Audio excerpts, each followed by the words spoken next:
now, here are your hosts, Janet Hickox and Roger Wetzel. Well, today we are very excited to welcome Lynn Andrews to our show. Hello, Lynn. How are you doing today? Fabulous. Thank you so much for having me on.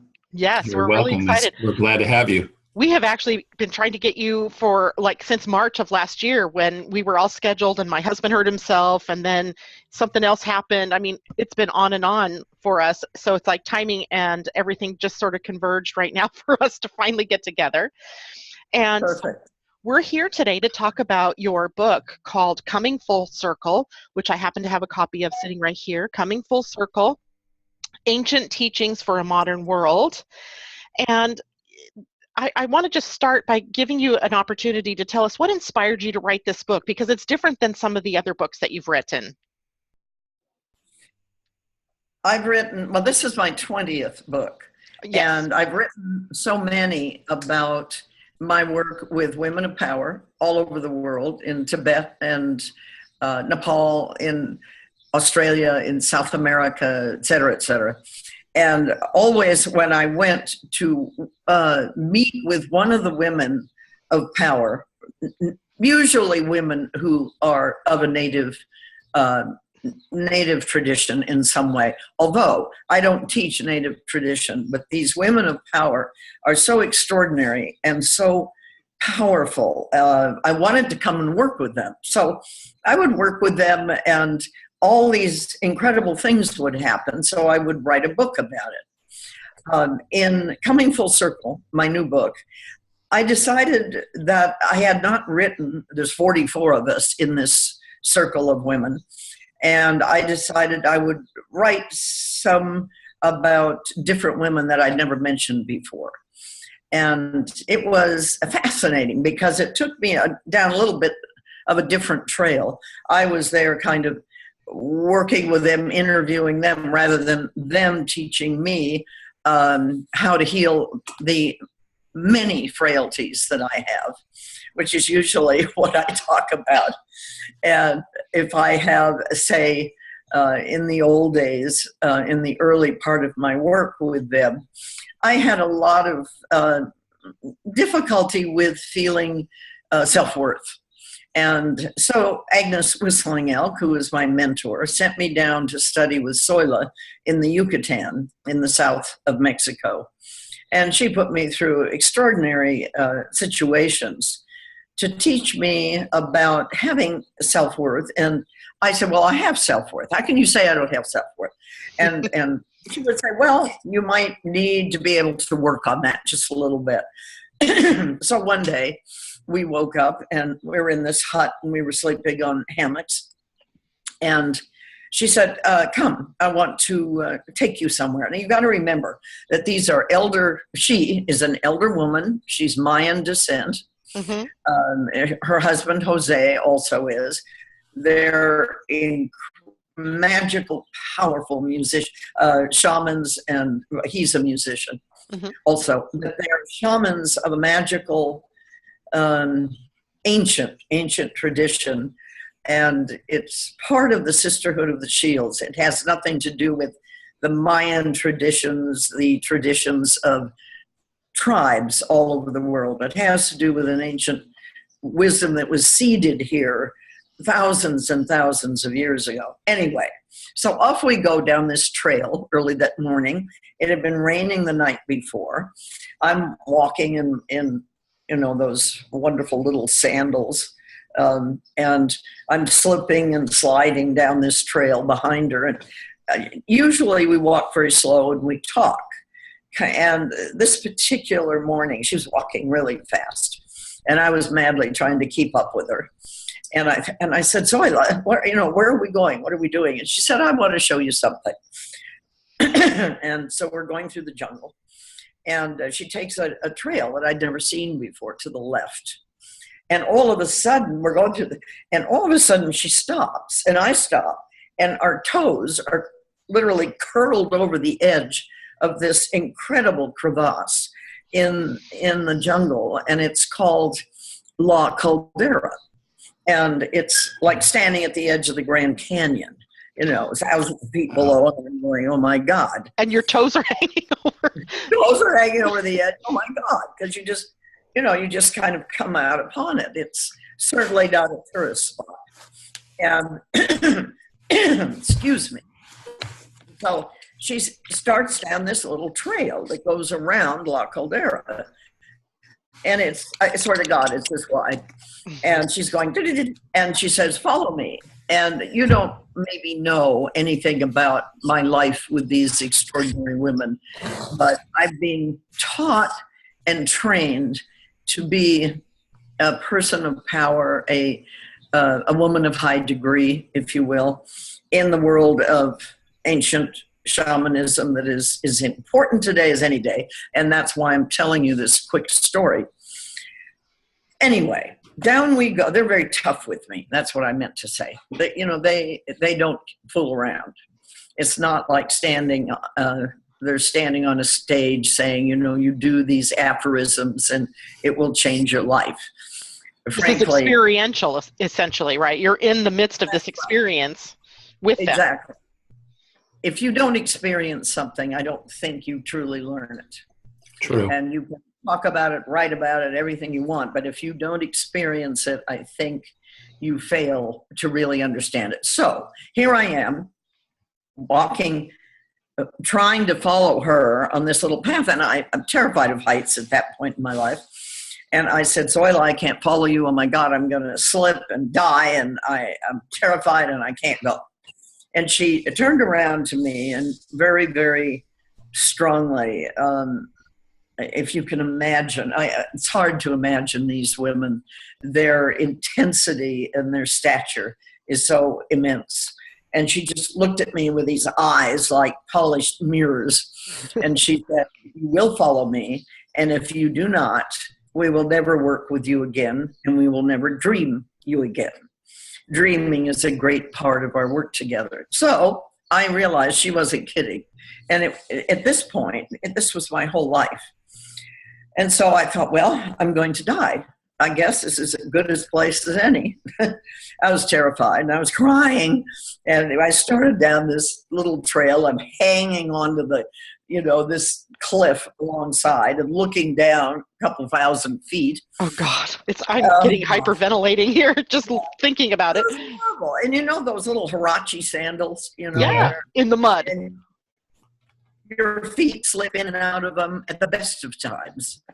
Correct. Oh God. And slipping and sliding, and the earth is damp. And so anyway, I decided I had to go. So I'm going. And she's way ahead of me. And then she comes back and she said, I have left you a gift. And please bring it to the bottom. I left it for you on the trail. So I go, okay. And then I go down a little further and a little further. And pretty soon I come to a nicho in the side of the mountain. And I look in the nicho, and here is this magnificent ruby. It was so surreal, beautiful, shining ruby against this kind of clay background. And it was just so beautiful and so perfect. And I looked at it and I thought, I can't pick this up. I can't take this as a gift. I don't deserve it. And so I left it there. And I went down the rest of the trail, and I met Soil at the bottom. And she's leaning up against a little tree. And she says, come over here. And I came across walking, and all of a sudden I couldn't walk any further. And I looked down, and I'm sinking into quicksand. And Soil is doing nothing. I'm sinking, and I'm screaming at her, help me, I'm sinking into quicksand. Oh my God, not only have I walked down this thing, but now I'm going to die in quicksand. And I'm going down and down. It comes up to my knees. And she said, don't move. I said, okay. I said, great. What am I doing? And she said, quicksand that you're standing in is like the inability to see your self-worth in your life. If you cannot see how wonderful you are, how magnificent you are. You are going to be stuck in quicksand your whole life, and you're not going to be able to move in an authentic way. Mm. And she was Wow. mad because, huh? I said, wow, that's amazing. Well, it really was, Roger. And, I hadn't taken the ruby. She was really, she said, Lynn, yada, yada. And she was really, upset with me. So anyway, after hours of sinking into this mud, I kind of got the message. Because if you think about it, if you do not feel worthy for some reason, you sabotage yourself. Mm-hmm. And there are reasons for that, usually early abuse in your life. If you have early abuse on whatever level, verbal, emotional, physical, you never have a childhood. And if you never have a childhood, then you're always being careful of the person who is the abuser. You're always making sure that you're not going to be hit, that you actually try to be invisible. Yeah. And Absolutely. and as a result of that, it's a very important thing. And in shamanism, it's probably one of the very first things that I work with, because it puts a veil over your vision. You can't see the truth of your life. If someone asks you, well, what is your dream? You don't know, because you've been living somebody else's dream your whole life. And so I began to see that as I was standing in this quicksand, and she's talking about the abuse I'd had as a child, which wasn't physical. Well, some of it was, but not a sexual thing or anything like that. It was just really rage and a certain kind of mental abuse. Mm-hmm. And so I talked to her about that as I'm standing in this quicksand for hours. And we went through it. We went through my life. And by the end of it, I really realized what I had to do. And I saw myself. In other words, she provided a mirror for me, my own experience. And I looked in that mirror and I went, oh my God, look what I've done. And I'm sabotaging myself. I saw it. And then when I saw it, of course, she helped me out of the quicksand. And that was essentially the end of that experience. Did you go back up and get the ruby? I knew you were going to ask that. Yes, we walked back up the trail to get out. And yes, we picked up the ruby. And then it's a ceremonial object. I didn't know that at the time. And I gave it, back to her when we got back. Mm-hmm. And it was a very interesting teaching. I write about that in a book, my book, Jaguar Woman. Mm-hmm. And that was on the New York Times. Actually, it was up for a Pulitzer way back. I wrote that a long time in the 80s. Yeah. So, it occurs to me that a lot of people may be, tuning into this broadcast and maybe are not familiar with shamanism. So maybe you can tell us a little bit about what shamanism is and how people become a shaman. Is it a calling? Do you have to study? That kind of thing. Can you tune us in a little more? Surely. I'm sure they're going, what? You went down Uncle. What are you talking about? I was born with the ability to see lights around people, and I could see their pain. I could see, health issues. And early on, I realized that people don't want you to see that. They feel invaded, their privacy, their own, what they hold as their secret reality. And if you can see them, it's scary to a lot of people. And I learned that when I was about 6 years old. My girlfriend would ride by on her horse, and she was a Native American friend of mine, and I would be on my pony and we'd go off to school together. And one day she was just surrounded in red, and I could see on her body, etc., where she had really been hurt. And I said, Bev, is there anything I can do? I can see that you've had a very bad morning. And her father was a very well-known alcoholic, etc. So when I said that, she was so horrified that I could see it. She had lost her privacy, I guess, in her way of thinking. And so I thought everybody could do that. Never occurred to me that there were people in the world that couldn't see like that. Why would that occur to you? You're young and you're, just living your life naturally at that point in time. Yeah. And so when she was so upset about it, I was already separate and different enough.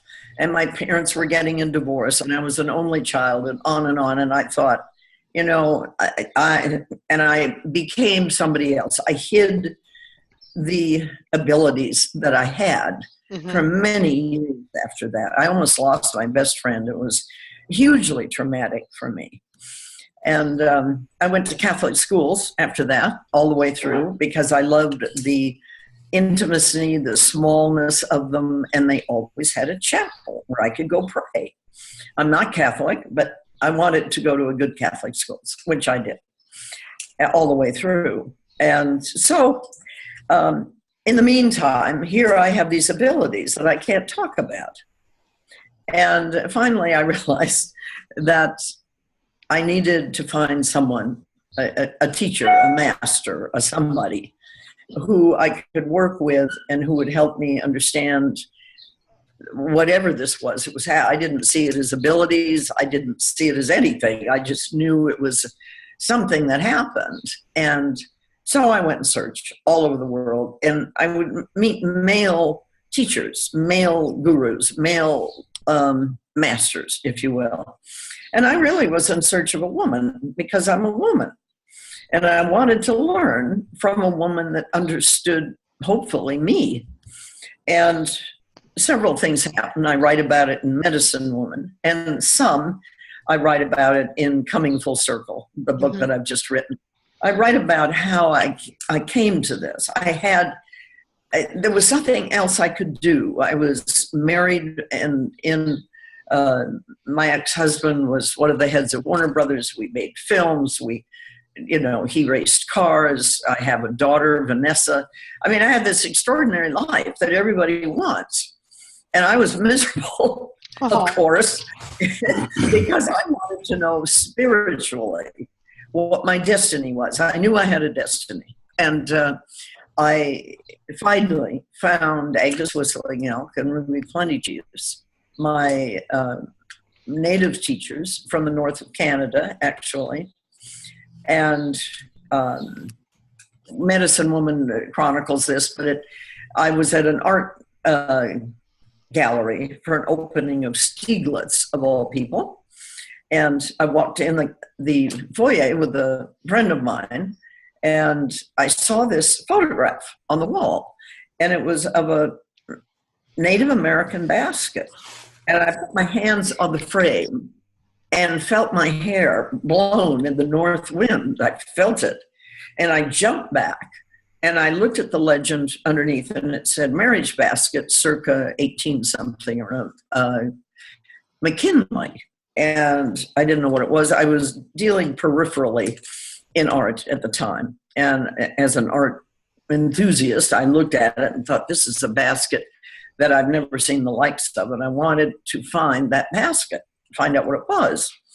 So I went and searched. In the meantime, I started having dreams every night of this marriage basket being handed to me in the hands of a very elder Native woman, and always preferring this to me. And then there were crows cawing in the background and would wake me up every night. This was going on for months.